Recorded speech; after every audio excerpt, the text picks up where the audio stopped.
मई 2019 के लोकसभा चुनाव में जबरदस्त जीत हासिल करने के बाद प्रधानमंत्री नरेंद्र मोदी ने अपनी दूसरी पारी की बेहद तेज शुरुआत की। 31 जुलाई 2019 तीन तलाक बिल संसद के दोनों सदनों में पास। ये एक बदलते भारत की शुरुआत है और मैं अभिनंदन करूंगा अपने प्रधानमंत्री नरेंद्र मोदी जी का कि उन्होंने इसमें इतना लीड लिया। 5 अगस्त 2019 संसद में हंगामे के बीच जम्मू कश्मीर में आर्टिकल 370 बेअसर। जान दे देंगे इसके लिए। क्या बात कर रहे हो आप?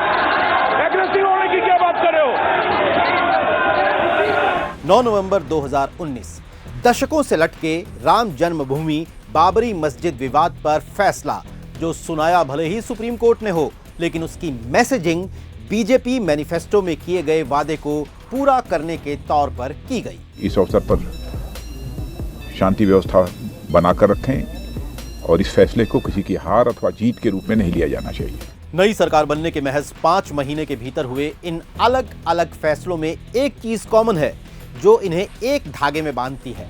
वो धागा है मुस्लिम समुदाय को लेकर एक खास हिंदूवादी सोच का। कथा जोर गर्म है कि मोदी 2.0 का पहला साल बीतते बीतते मुस्लिम विरोध का यह धागा बेहद मजबूत हो चुका है। इतना मजबूत कि सियासी आसमान में लहराती बीजेपी की पतंग से फिलहाल कोई पॉलिटिकल पार्टी पेंच लड़ाती नहीं दिखती। कथा जोर गर्म है कि मोदी सरकार की दूसरी पारी के पहले साल में देश में मुस्लिम समुदाय के खिलाफ माहौल काफी गर्म हुआ है, जिसकी एक झलक दिल्ली चुनाव की कैंपेन में देश के गद्दारों को तबलीगी जमात के बहाने मुस्लिम समुदाय को निशाना बनाने, मियाँ के दुकान पे एकदम जाना मत, उस पे कोरोना है, लेके आएगा तुमको अपना इलाका से निकाल देंगे, वो बंगाली को बोल देगा। अच्छा। ये जब से दिल्ली से जो दिल्ली में हुआ है तबलीगी जमात वाले से, तब से ये सारा मुसलमान को कोरोना कह रहे हैं। मुसलमानों के खिलाफ फेक न्यूज के जाल और यहां तक कि निशाने पर आई फैज अहमद फैज की नज्म तक में देखी जा सकती है। 2019 का चुनाव खुले तौर पर हिंदू मुसलमान के सवाल पर लड़ा गया और एक तरह से ये पैगाम दिया गया कि अगर भाजपा की सरकार दोबारा नहीं आती तो हिंदू खतरे में पड़ जाएंगे, अगर बीजेपी दोबारा सत्ता में नहीं आती तो ये मुसलमान जो है वो हावी हो जाएंगे, छा जाएंगे। सीधा सवाल उठाया गया कि आप कांग्रेस को वोट, पाकिस्तान को वोट होगा, मुसलमान को वोट होगा। बल्कि अमित शाह जी को जिस दिन होम मिनिस्टर बनाया गया तो ये बात स्पष्ट हो गई थी कि आगे जो है क्या प्रायोरिटी क्या होगी सरकार की। नई सरकार के नए गृह मंत्री अमित शाह पहले ही दिन से जबरदस्त फॉर्म में दिखे। लोग यहां तक सोचने लगे कि अगर बीजेपी ने अपने सारे पुराने मुद्दे पहले ही साल में पूरे कर दिए तो फिर आगे के लिए बचेगा क्या। 3 तलाक बिल पर फैसले के बाद जम्मू कश्मीर में आर्टिकल 370 को बेअसर करना उनमें काफी अहम था। यह जम्मू कश्मीर के स्पेशल स्टेटस को खत्म कर उसे बाकी देश के साथ मिलाने के नाम पर हुआ, लेकिन लागू करने के हालात ने सरकार की मंशा पर सवाल खड़े कर दिए। ये जिस तरीके से हमने इंप्लीमेंट किया उसमें ये सेंटर की स्पेशल पावर थी, ये कश्मीरियों की स्पेशल पावर नहीं थी और हमने अपनी पावर कम कर ली। हमारी जो एक ग्लोबल छवि थी वो छवि में क्वेश्चन मार्क लग गए, हमारे डेमोक्रेटिक होने में, हमारे फंडामेंटल राइट्स, ह्यूमन राइट्स को कमिटमेंट पे प्रश्न चिन्ह लग गए। और आज 10 महीने बाद वहां टोटल लॉकडाउन, हम 2G से 4G इंटरनेट नहीं दे पा रहे। 370 की समाप्ति से कश्मीर में आज़ादी का और फंडामेंटल राइट्स का जो एक माहौल आना चाहिए था, आप सोचिए वहां तो मौलिक अधिकार जितने पहले थे अब उतने भी नहीं हैं।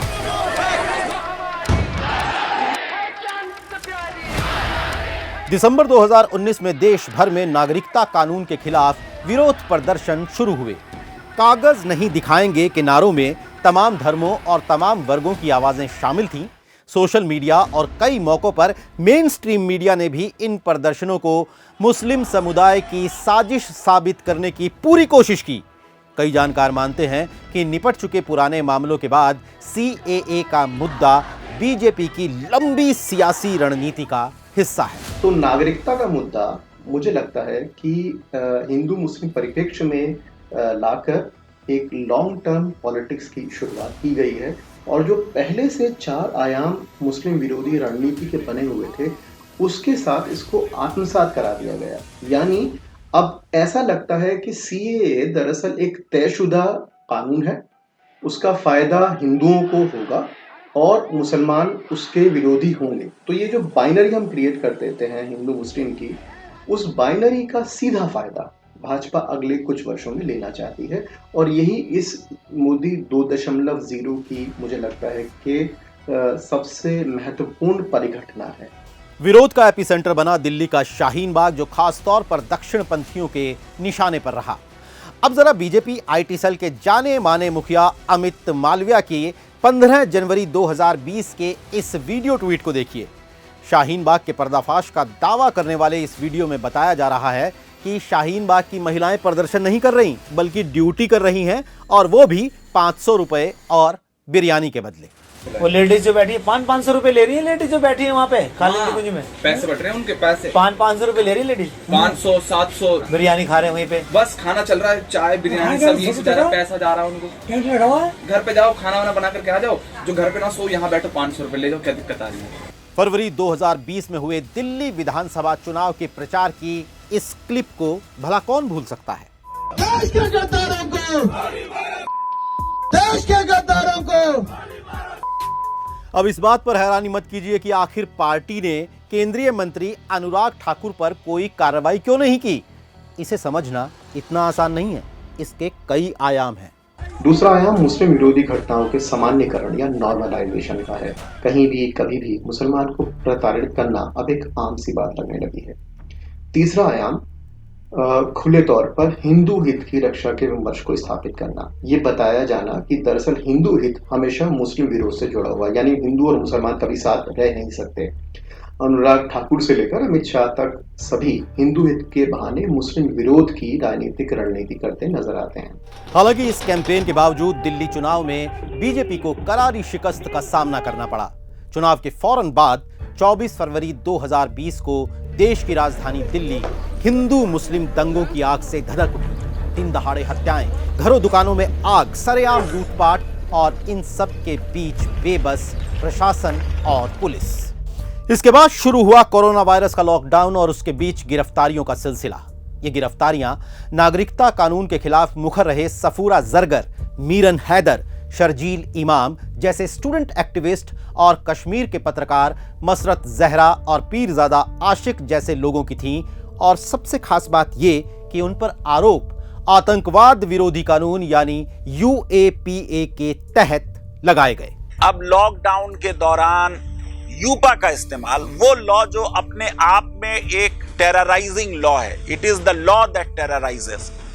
क्या जरूरत है कि सरकार को यह पावर दी जाए कि वो किसी व्यक्ति को टेररिस्ट घोषित कर दे बिना किसी कोर्ट के जजमेंट के।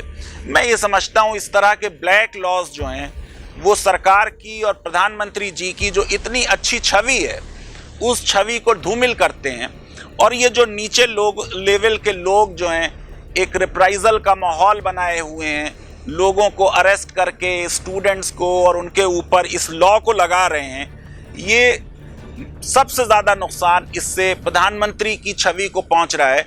23 अप्रैल 2020 को देश के 101 पूर्व नौकरशाहों ने तमाम मुख्यमंत्रियों को खुला खत लिखा, जिसमें मुसलमानों के खिलाफ रवैये पर सवाल उठाए गए थे। चिट्ठी लिखने वालों में पूर्व कैबिनेट सचिव KM चंद्रशेखर, पूर्व IPS अफसर AS दुल्लत और जूलियो रिबेरो, पूर्व मुख्य सूचना आयुक्त वजाहत हबीबुल्लाह, दिल्ली के पूर्व लेफ्टिनेंट गवर्नर नजीब जंग और पूर्व मुख्य सूचना आयुक्त SY कुरैशी जैसे लोग शामिल थे।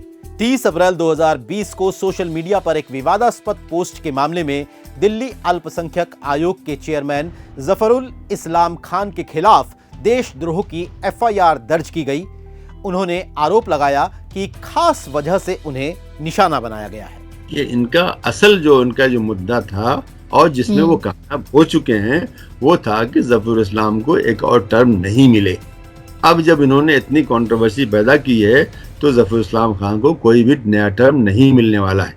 अब अगर आप सोच रहे हैं कि घायल अर्थव्यवस्था, बढ़ती महंगाई और घटते रोजगार के बीच भी प्रधानमंत्री नरेंद्र मोदी की लोकप्रियता का ग्राफ कैसे बढ़ रहा है, या फिर पिछले कुछ महीनों में महाराष्ट्र, झारखंड और दिल्ली जैसे राज्यों के अहम विधानसभा चुनाव हारने के बाद भी बीजेपी के प्रचार में मुस्लिम विरोध की मुनादी कम क्यों नहीं होती, तो इसे ऐसे देखिए। देश की जो मेजॉरिटी है उसको ये मैसेज दिया गया कि देखो, हम विकास न कर पाए हो, हम अर्थव्यवस्था को ठीक न कर पाए हो, हम तुम्हारा जीवन न बदल पाए हो, लेकिन हम तुमको एक सुरक्षा देने में कामयाब हैं, क्योंकि तुम्हें खतरा जो है वो बाहर से ज्यादा अंदर से है। तो जब पाकिस्तान की बात की जाती है तो मकसद पाकिस्तान नहीं होता, बल्कि हिंदुस्तान के अंदर जो बैठे हुए बकौल इनके छोटे छोटे पाकिस्तान है उसकी बात की जाती है। तो अब आप समझे कि आखिर मोदी 2.0 का पहला साल क्यों मुस्लिम विरोध का ग्रीन जोन बना और कम्युनल हार्मनी सियासी लॉकडाउन में चली गई। दरअसल बात भले ही बीजेपी के एक बड़बोले नेता ने कही हो, लेकिन पार्टी का हर छोटा बड़ा कार्यकर्ता दिल की गहराई से शायद यही मानता है, जो हिंदू हित की बात करेगा वही देश पर राज करेगा।